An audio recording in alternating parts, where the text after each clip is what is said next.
नमस्कार, आप देख रहे हैं न्यूज टुडे। मैं हूं आपके साथ चिराग सुखीजा। चलिए रुक कर लेते हैं इस वक्त की बड़ी खबर का।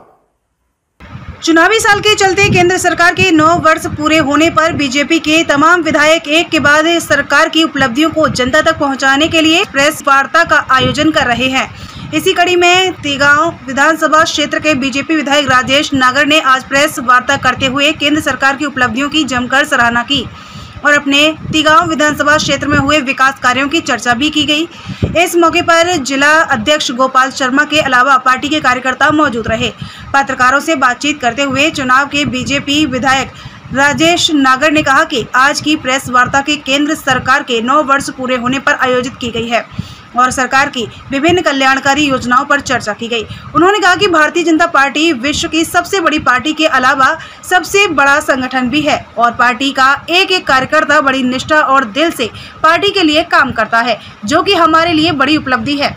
अन्य पार्टियां पहले अपने लिए सोचती थीं, जबकि बीजेपी हमेशा देश के लिए सोचती है।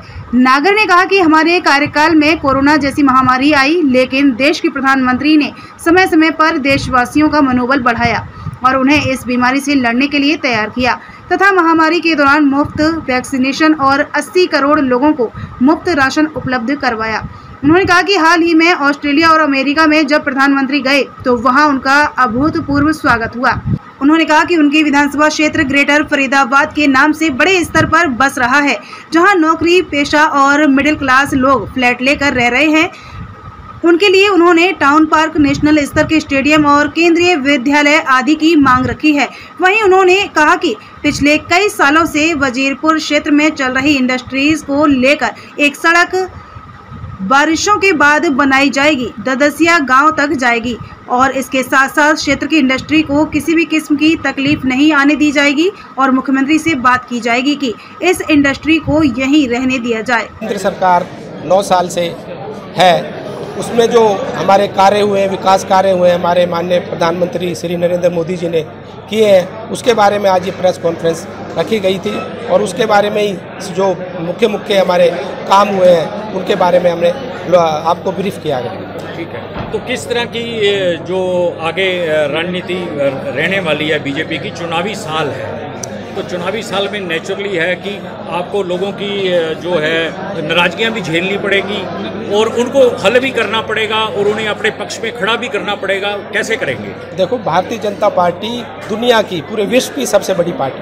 और अगर सबसे बड़ा संगठन और मजबूत संगठन अगर किसी पार्टी का है वो भारतीय जनता पार्टी का। तो ये एक हमारे लिए बहुत बड़ी बात है, बहुत बड़ी उपलब्धि है। हमारा कार्यकर्ता छोटे से लेके बड़े से बड़ा कार्यकर्ता पार्टी के लिए काम करता है, निष्ठा से काम करता है, मेहनत से काम करता है और वो एक अपनी पार्टी को माँ की तरह समझता है और माँ की तरह मानता है। पहले और पार्टियां थी और पार्टियां हैं, वो पहले अपने आप के लिए सोचती थी, फिर पार्टी के लिए सोचती थी, फिर देश के लिए सोचती थी। हमारी पार्टी के लिए देश पहले है, पार्टी फिर, और अपने आप को हम तीसरे नंबर पर लाते हैं। अच्छा, जो किस तरह की समस्याएं आपके कार्यकाल में रही और किस तरीके की समस्याएं हल की गई? अब देखो, हमारे कार्यकाल में जो कोरोना एक महामारी बीमारी एक आई, उस समय पूरा विश्व, पूरी दुनिया, कंट्री, सारे देश हिल चुके थे और ऐसे लग रहा था कि भाई इस मुसीबत से इस पार आएंगे। पर हमारे माननीय प्रधानमंत्री जी ने जिस तरह से पूरे सब लोगों को संबोधन किया,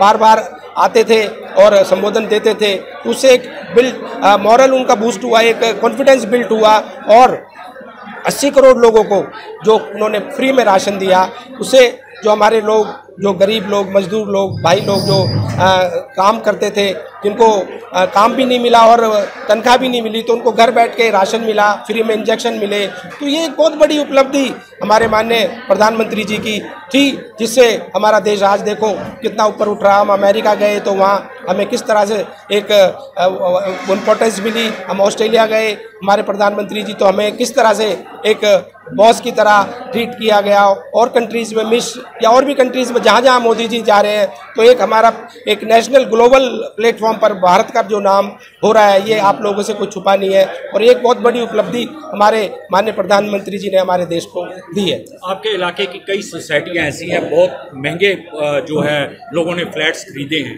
कई बार आपके पास आए भी हैं, आपने काफ़ी बार जो है बिल्डरों को धमकाया भी है और उनको उनकी समस्या हल करने के लिए जोर भी दिया। कितने कामयाब हुए हैं? देखो, जब से हमने 2-3 मीटिंग रखी है, हमारे अधिकारी टी.एस. सत्यप्रकाश जी और अजीत बाला जोशी जो चंडीगढ़ से आए थे, उन्होंने जो बिल्डरों को बुलाया कि भाई ये काम पेंडिंग है, वो नोट करा के गए और टाइम बाउंड करके गए। उसमें बहुत सारे काम तो ज़्यादातर हो चुके हैं। सारे बिल्डर अपने अपने जो भी काम अधूरे थे या पूरे नहीं थे या जो उन्होंने नहीं किए थे उनको कर दिया है, और कुछ काम रह गए, वो अगस्त तक की कुछ डेडलाइन है, वो पूरा कर देंगे। और बिल्डर अब पूरा हमारे जो जनता है, भोली भाली जो प्लॉट होल्डर्स हैं, फ्लैट होल्डर्स हैं, जो पहले अपने आप को ठगा महसूस कर रहे थे, उनके काम धीरे धीरे हो रहे हैं और वो आगे जो भी काम रह जाएंगे जल्दी अगस्त तक पूरे कर देंगे।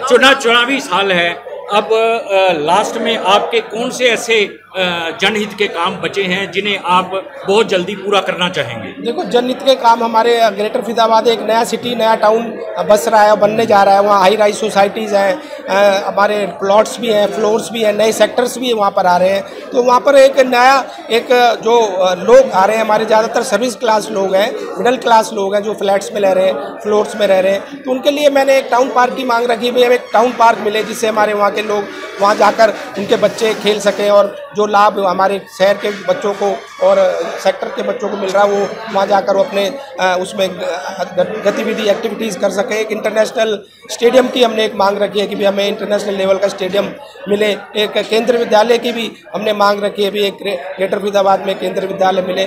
और जितने नए हमारे सेक्टर्स आए हैं, वो हमारे जो गाँव 24 गाँव नगर निगम में गए, उनमें हर गाँव में एक कम्युनिटी सेंटर जो बने, जिसमें जो वहाँ के हमारे बच्चे हैं, गाँव के वो लोग हैं, उसमें अपनी ब्याह शादी या कुछ कोई भी फंक्शन है उसमें कर सकें। एक लास्ट सवाल, आपके वजीरपुर में इंडस्ट्रियल एरिया बहुत डेवलप हो चुका है, बहुत सारे लोगों को रोजगार मिल रहा है, वहाँ के स्थानीय गांव के बच्चों को भी रोजगार मिल रहा है, लेकिन आज भी वहाँ की जो सड़कें हैं कच्ची हैं। जैसे कि अभी बारिश का मौसम है तो दलदल हो जाती है, लोगों की गाड़ियाँ तक नहीं जा पाती। उसके ऊपर उसका सड़क का मैं बात करूँ, उसका सड़क का टेंडर हो चुका है और वो ददसिया तक सड़क बनेगी, आरसीसी की सीमेंटेड रोड बनेगी, और वो जल्दी, जैसे बारिश अभी चल रही है, बारिश का ख़त्म होते ही उस सड़क का काम तेज़ी से चलेगा। और इंडस्ट्री को अभी कोई कुछ ऐसा कुछ नहीं है कि उनको हटाया जा रहा है। अगर ऐसी कोई बात होगी हम सीएम से बात करके उनको बताएंगे, समझाएंगे भाई इंडस्ट्री आज की नहीं है, बहुत सालों से यहाँ है और वो इंडस्ट्री वहाँ रहे। ठीक, थैंक यू। तो ये थी आज की कुछ अहम खबरें। फिलहाल इस बुलेटिन में बस इतना ही। अगर आपने अभी तक हमारी YouTube चैनल को सब्सक्राइब नहीं किया है तो सब्सक्राइब कर लीजिए, Facebook पेज को लाइक कर लीजिए ताकि हर खबर आप तक सबसे पहले पहुंचती रहे। देखते रहिए न्यूज़ टुडे।